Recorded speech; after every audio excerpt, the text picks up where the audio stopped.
बिस्मिल्लाहिर्रहमानिर्रहीम। अस्सलाम वालेकुम नादरीन, आप यूट्यूब चैनल देख रहे हैं। मैं इमरान ख़ान हूँ। एक इंतहाई अफसोसनाक ख़बर है और उसने हिलाकर रख दिया है पूरे पाकिस्तान को। ख़ास तौर पे बलूचिस्तान के अंदर लोगों में बहुत बेचैनी है।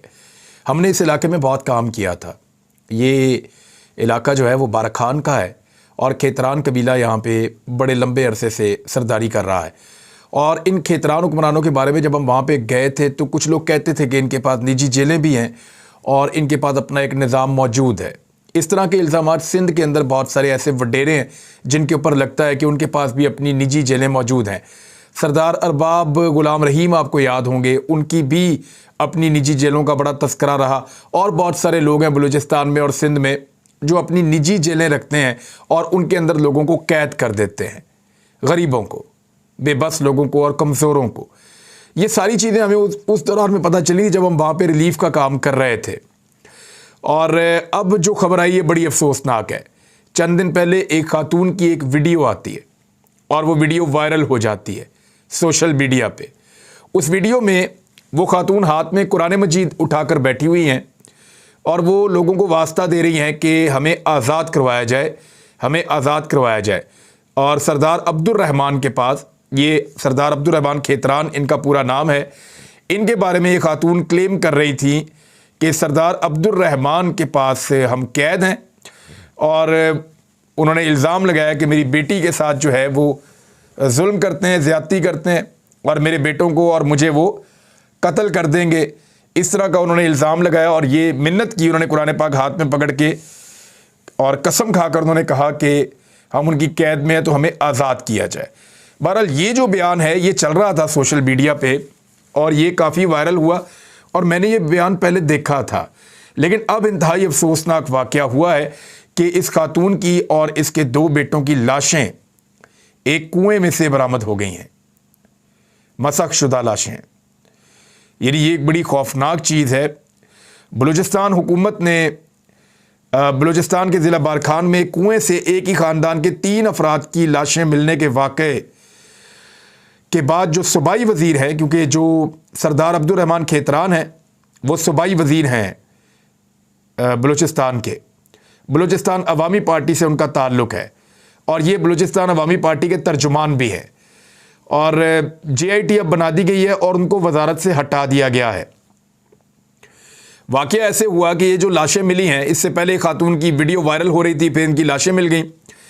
बारखान से करीब ज़िला कोलू, वहाँ पे एक खातून और उनके 2 बेटों की नमाज जनाजा अदा की गई, लेकिन उनकी तदफीन के बजाय जो मरी कबाइल से ताल्लुक़ रखने वाले अफराद हैं उन्होंने लाशों को उठाया और क्वेटा ले गए और वज़ीर आला हाउस के करीब हॉकी चौक है, वहाँ पे उनको रख के एहतजाज शुरू कर दिया और धरना दे दिया।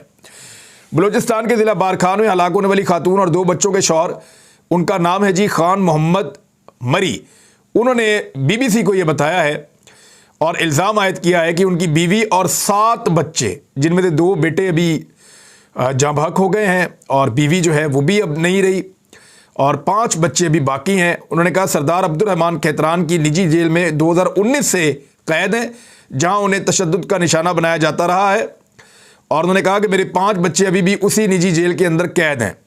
खान मोहम्मद मरी ने कहा कि उनके कबीले के अफराद ने फैसला किया है कि मुतालबा तस्लीम होने तक क्वेटा में लाशों को वज़ीर आला हाउस के सामने रखकर एहतजाज करते रहेंगे।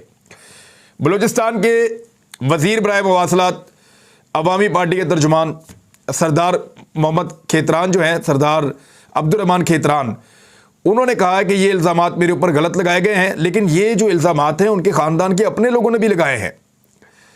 अब ये 2 चीज़ें हैं। देखिए, ये कत्ल तो इसी तरफ जा रहा है। अभी जो इतला एक और आई है कल रात को, वो ये है कि 2 बच्चियों की भी लाशें वहाँ करीब से ही बरामद हुई हैं। तो क्या उन्हें भी कत्ल कर दिया गया है? ये जो बाकी बच्चे हैं उनको भी कत्ल कर दिया गया है? ये बड़े सवालात हैं। और बच्चों को बाजियाब कब करवाया जाएगा, कौन बाजियाब करवाएगा और लॉ इन्फोर्समेंट जो है वो कब हरकत में आएगी?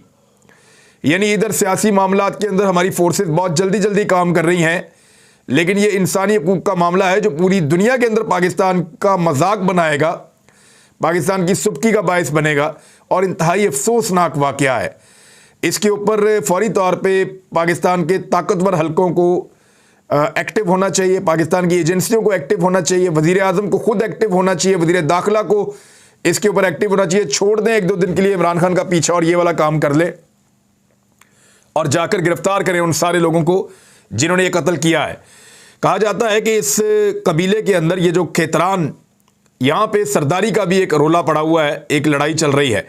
सरदार अब्दुल रहमान इस वक्त जिनके ऊपर ये इल्ज़ाम है वो सरदार हैं और उनके ख़ानदान के कुछ लोग उनको पसंद नहीं करते, उनको हटाकर बनना चाहते हैं। अब वो ये कह रहे हैं कि ये उन लोगों का काम है और उन्होंने मेरे ऊपर डाला है, जबकि वो उनके ख़ानदान के लोग कह रहे हैं कि सरदार अब्दुल रहमान खेतरान की निजी जेल है, ये उनका काम है। लेकिन जिसने भी किया इन्होंने ही है। मेरे ख्याल में तो सबको ही गिरफ्तार कर लेना चाहिए और कानूनी कार्रवाई की जानी चाहिए और ढूंढना चाहिए कि बाकी 5 बच्चे कहाँ हैं और जो मकतूला हैं और उनके 2 बेटे हैं उनको इंसाफ मिलना चाहिए। यानी बच्चों को भी मार दिया और माँ को भी मार दिया, और जो लाशें बरामद हुई हैं उसके बाद जो जनाजे के मनाजिर थे, बहुत बड़ी तादाद में लोग वहाँ मौजूद थे। जो खातून है उनका नाम गरानाज, जबकि उनके बेटों की शनाख्त 22 साला मोहम्मद नवाज और 15 साला अब्दुल कादिर के नामों से हुई है। बारखान पुलिस के सरबराह नूर मोहम्मद बड़ेच ने बताया कि इनकी लाशें हाजी कोट के इलाके में एक कुएं से बरामद की गई हैं। तीनों अफराद को गोलियां मारी गईं, लेकिन जाए वकुआ से गोलियों के खौल नहीं मिले। ऐसा लगता है कि तीनों लोगों को पहले कहीं और कत्ल किया गया और फिर उनकी लाशें लाकर यहां इन कुएं के अंदर फेंकी गई हैं। और खातून के शौहर खान मोहम्मद मरी ने अपनी बीवी और बेटों की जो तस्वीर शेयर की, उनमें खातून का चेहरा मसा है और यानी ख़राब किया हुआ है और चेहरे से इनकी शनाख्त मुमकिन नहीं है। और खान मोहम्मद मरी ने बताया कि हलाक किए जाने वालों में 22 साला मोहम्मद नवाज उनका सबसे बड़ा बेटा था। अब वो ये कह रहे हैं कि मेरे और बच्चे भी हैं, इस वक्त सरदार अब्दुल रहमान खान खेतरान की कैद में हैं। ये बहुत अफसोसनाक और बहुत दिल हिला देने वाली स्टोरी है।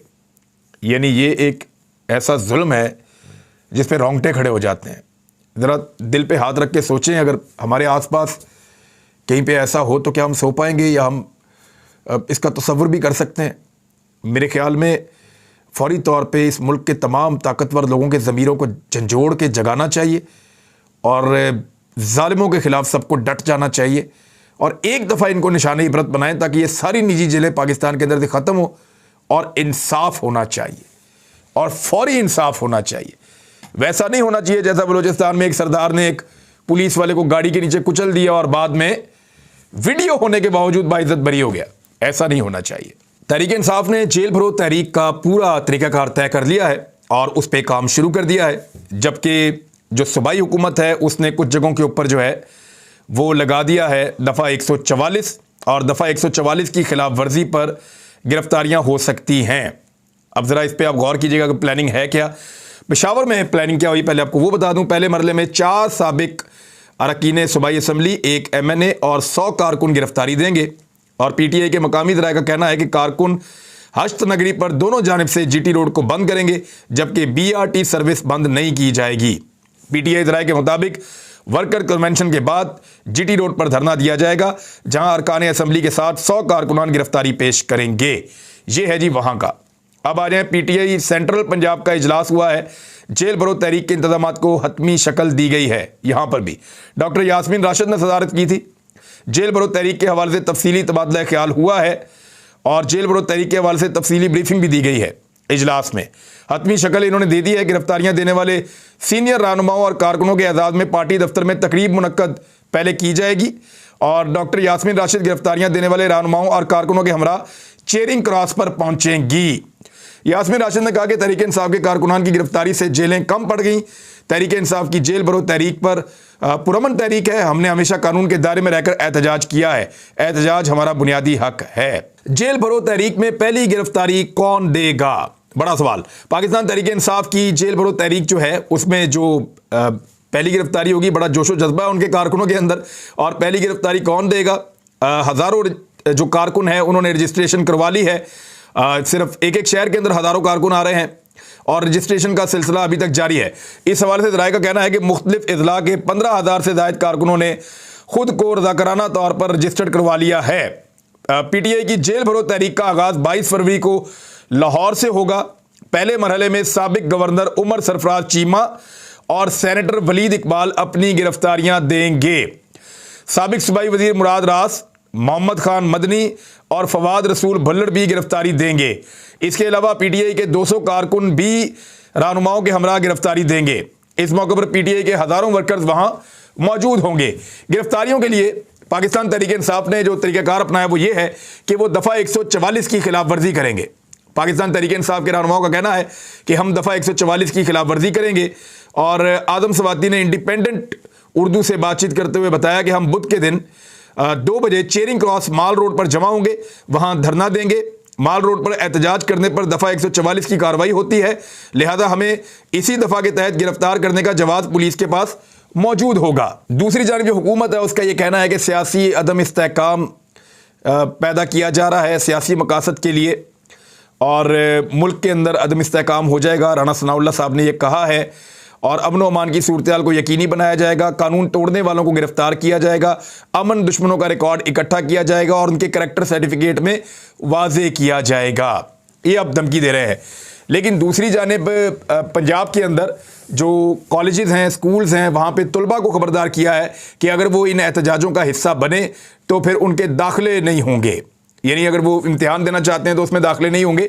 यानी इस किस्म की ब्लैकमेलिंग हमने इससे पहले नहीं देखी। पाकिस्तान बनाने में तलबा का बड़ा अहम रोल था। कायदे-ए-आज़म मोहम्मद अली जिन्ना तलबा से जाकर मिला करते थे। हर पॉलिटिकल पार्टी के साथ तलबा की वाबस्तगी होती है और नौजवानों को सियासत के अंदर आना खुशाइंद होता है। उन्हें मौका मिलना चाहिए ताकि वो सियासी सरगर्मियों में हिस्सा लें। क्या हमें पाकिस्तान के लिए भी उन्होंने हिस्सा लिया था। पाकिस्तान जब जब मुश्किल में आया तो हमारी जो तलबा हैं उन्होंने आगे बढ़कर रोल प्ले किया। और अब जो ये धमकी दी गई है तो मुझे ऐसा लगता है कि तलबा ज़्यादा बड़ी तादाद में और ज़्यादा मौसर तरीके से इस तहरीक का हिस्सा बनेंगे और इसके अंदर शामिल हो जाएंगे। पाकिस्तान तहरीक इंसाफ की मकबूलियत का अंदाज़ा आप यहाँ से कर दें कि मैं एक खबर आपके साथ गुजरांवाला से शेयर करता हूँ। 20 फरवरी को जब सबकी नज़रें थीं लाहौर में इमरान खान साहब के ऊपर कि बहुत बड़ी तादाद में लोग इमरान खान साहब के साथ निकले और जमान पार्क से लेकर लाहौर हाई कोर्ट तक और फिर लाहौर हाई कोर्ट से लेकर वापस जमान पार्क तक गए, तो उसको पाकिस्तान भर के मीडिया ने कवर किया। लेकिन उस वक्त गुजरांवाला में महंगाई के खिलाफ एक एहतजाज हो रहा था और वो एहतजाज बहुत बड़े पैमाने पर हुआ है। ये उसकी कुछ तस्वीर और मनाजिर आप देख लें कि यहाँ पे पाकिस्तान तहरीक इंसाफ के सिर्फ उम्मीदवार हैं जिन्होंने साबका इलेक्शन लड़ा था। PMLN यहाँ गुजरांवाला में बहुत तगड़ी थी और बहुत ज़्यादा उनके पास गुजरांवाला में ताकत है। वहाँ इमरान खान साहब के एक कारकुन है डॉक्टर सुहेल ज़फर चीमा, उन्होंने और उनके फैमिली के कुछ और लोगों ने मिलकर कोई रैली निकाली है और बहुत बड़े पैमाने पर लोग वहाँ पे निकले हैं। ये मनाजिर आप देख लें, आपको आइडिया हो जाएगा कि अब शहर शहर यही सूरत हाल है। सिर्फ ऐसा नहीं है कि लोग इमरान खान के साथ निकल रहे हैं, बल्कि महंगाई के लिए जो भी आवाज़ उठा रहा है लोग उसके साथ शामिल हो रहे हैं और पाकिस्तान तहरीक इंसाफ के साथ लोग अपनी वाबस्तगी को मजीद मजबूत कर रहे हैं। तो ये चीज़ें इलेक्शन में जाने से मना करती हैं PDM की जमातों को, उनके सहूलतकारों को और पाकिस्तान की एस्टेब्लिशमेंट को खौफ दिलाती हैं कि कुछ भी हो जाए इलेक्शन से बचो। अब एक और खबर है। खबर यह है कि चेयरमैन नैब के इस्तीफे के साथ ही इमरान खान साहब को नोटिस भिजवा दिया गया है। यानी चेयरमैन नैब नहीं चाहते थे, ऐसा लगता है, कि इमरान खान साहब को वो गिरफ्तार करें। कुछ गैर मुसद्दका जो खबरें आ रही हैं उनके मुताबिक ये है कि चेयरमैन नैब के ऊपर ये दबाव डाला जा रहा था कि हर हाल में इमरान खान को 2 महीने के अंदर गिरफ्तार करना है, लेकिन वो इमरान खान साहब को गिरफ्तार करने से गुरेजा रहे क्योंकि कोई ऐसा केस ही नहीं है। लेकिन उन्होंने फिर जब ज़्यादा दबाव बढ़ गया तो फिर इस्तीफ़ा देना मुनासिब समझा और इस्तीफ़ा देकर अपनी जान छुड़ाई कि बजाय इसके कि मैं भी पूरे पाकिस्तानियों की मुखालफत मोल ले लूँ और पाकिस्तान में अपना इश्तिहार बना लूँ और लोग मुझसे नफरत करें, तो मैं इस्तीफ़ा देकर जान छुड़वाता हूँ। इमरान खान को जिसने गिरफ्तार करना है खुद ही कर ले। और उसके बाद जाते जाते वो कह भी गए कि अफसरान जो है आइन और कानून के मुताबिक चलें। तो जैसे ही वो गए वैसे ही नैब ने इमरान खान को तोशाखाना केस में तलब कर लिया है और मुबैना तौर पर उनकी अहलिया को, जो साबिक खातून अव्वल हैं, उनको भी तलब कर लिया गया है। दूसरी जानिब आखिरी खबर यह है कि सोशल मीडिया के ऊपर क्रैकडाउन जारी है और जो सोशल मीडिया के सहाफ़ी हैं उनकी गिरफ्तारियों का सिलसिला तेज़ कर दिया गया है।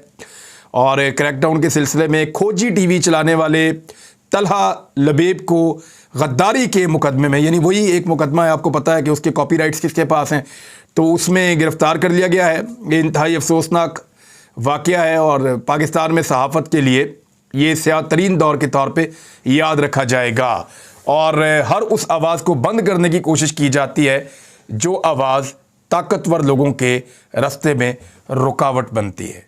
बहरहाल बहुत सारी आवाज़ें मिलके एक बड़ी तवाना आवाज़ में तब्दील हो चुकी हैं और वो आवाज़ पूरे मुल्क में गूंज रही है। ऐसे चुप नहीं करवा पाएंगे। अब तक के लिए इतना ही। अपना ख्याल रखिएगा, अपने चैनल का भी। अल्लाह हाफ़िज़।